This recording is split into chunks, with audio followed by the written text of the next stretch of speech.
1905 में अंग्रेजों ने बंगाल का विभाजन किया, लेकिन जब अंग्रेजों ने 1905 में ये पाप किया तो वंदे मातरम चट्टान की तरह खड़ा रहा। बंगाल की एकता के लिए वंदे मातरम गली गली का नाद बन गया था और वही नारा प्रेरणा देता था। अंग्रेजों ने बंगाल विभाजन के साथ ही भारत को कमजोर करने के बीच और अधिक बोने की दिशा पकड़ ली थी, लेकिन वंदे मातरम एक स्वर एक सूत्र के रूप में अंग्रेजों के लिए चुनौती बनता गया और देश के लिए चट्टान बनता गया। आदरणीय अध्यक्ष जी, बंगाल का विभाजन तो हुआ, लेकिन एक बहुत बड़ा स्वदेशी आंदोलन खड़ा हुआ और तब वंदे मातरम हर तरफ गूंज रहा था। अंग्रेज समझ गए थे कि बंगाल की धरती से निकला बंकिम दा का ये भाव सूत्र,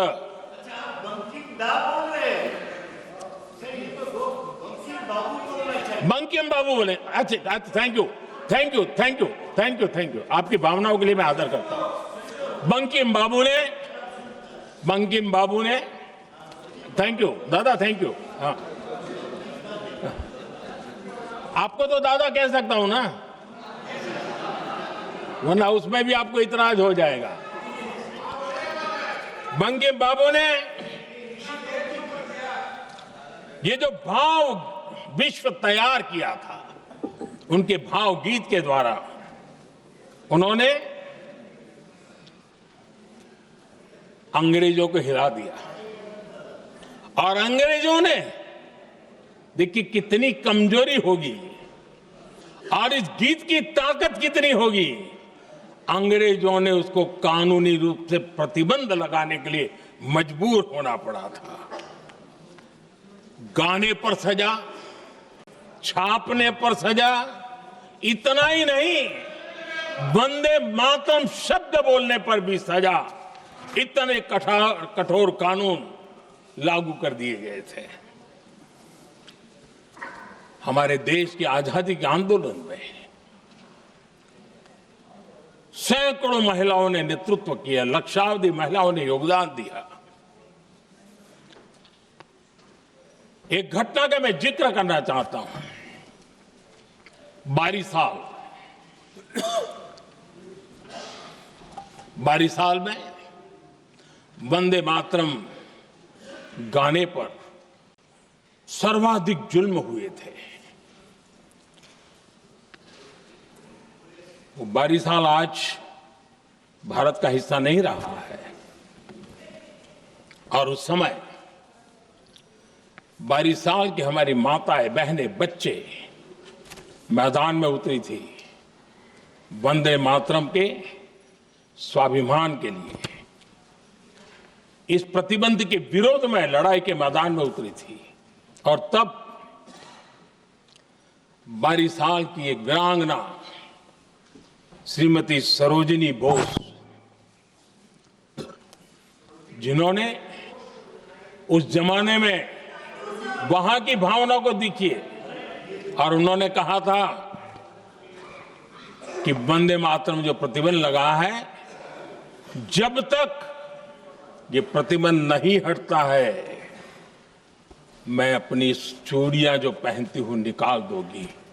भारत में वो एक जमाना था, चूड़ी निकालना यानी महिला के जीवन की एक बहुत बड़ी घटना हुआ करती, लेकिन उनके लिए वंदे मातरम की वो भावना थी। उन्होंने अपनी सोने की चूड़ियां, जब तक वंदे मातरम प्रतिबंध नहीं हटेगा मैं दोबारा नहीं धारण करूंगी। ऐसा बड़ा व्रत ले लिया था। हमारे देश के बालक भी पीछे नहीं रहे थे। उनको कोड़े की सजा होती थी, छोटी छोटी उम्र में उनको जेल में बंद कर दिया जाता। और उन दिनों खास करके बंगाल की गलियों में लगातार वंदे मातरम के लिए प्रभात फेरियां निकलती थी। अंग्रेजों के नाको दम कर दिया था। और उस समय गीत गूंजता था बंगाल में, जाए जाबे जीवनो चोले, जाए जाबे जीवनो चोले, जोगो तो माजे तोमार काजे, वंदे मातरम बोले। अर्थात हे मां, संसार में तुम्हारा काम करते और वंदे मातरम कहते जीवन भी चला जाए तो वो जीवन भी धन्य है। ये बंगाल की गलियों में बच्चे कह रहे हैं। ये गीत उन बच्चों की हिम्मत का स्वर था और उन बच्चों की हिम्मत ने देश को हिम्मत दी थी। बंगाल की गलियों से निकली आवाज देश की आवाज बन गई थी।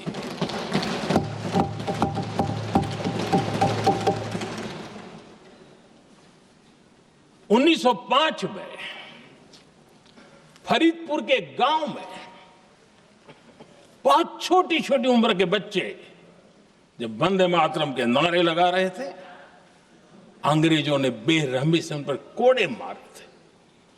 यानी एक प्रकार से जीवन और मृत्यु के बीच लड़ाई लड़ने के लिए मजबूर कर दिया था। इतना अत्याचार हुआ था। 1906 में नागपुर में नील सिटी हाई स्कूल के उन बच्चों पर भी अंग्रेजों ने ऐसे ही जुल्म किए थे। गुनाह यही था कि वो एक स्वर से वंदे मातरम बोल करके खड़े हो गए थे। उन्हें वंदे मातरम के लिए मंत्र का महात्म्य अपनी ताकत से सिद्ध करने का प्रयास किया था। हमारे जांबाज सपूत बिना किसी डर के फांसी के तख्त पर चढ़ते थे और आखिरी सांस तक वंदे मातरम, वंदे मातरम, वंदे मातरम, यही उनका भाव घोष रहता था। खुदीराम बोस, मदनलाल ढींगरा, राम प्रसाद बिस्मल, अशफाक उल्लाह खान, रोशन सिंह, राजेंद्र नाथ लाहिड़ी, रामकृष्ण विश्वास, अनगिनत जिन्होंने वंदे मातरम कहते कहते फांसी के फंदे को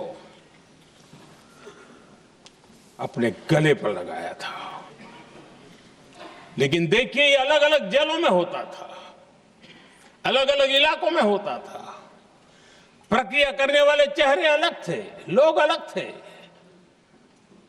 जिन पर जुल्म हो रहा था उनकी भाषा भी अलग थी। लेकिन एक भारत श्रेष्ठ भारत, इन सब का मंत्र एक ही था, वंदे मातरम।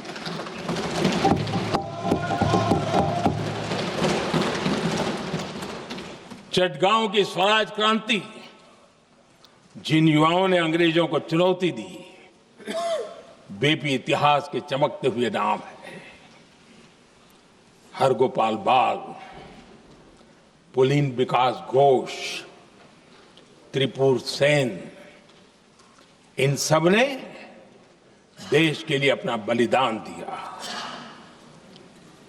मास्टर सूर्यसेन को 1934 में जब फांसी दी गई, तब उन्होंने अपने साथियों को एक पत्र लिखा और पत्र में एक ही शब्द की गूंज थी और वो शब्द था वंदे मातरम।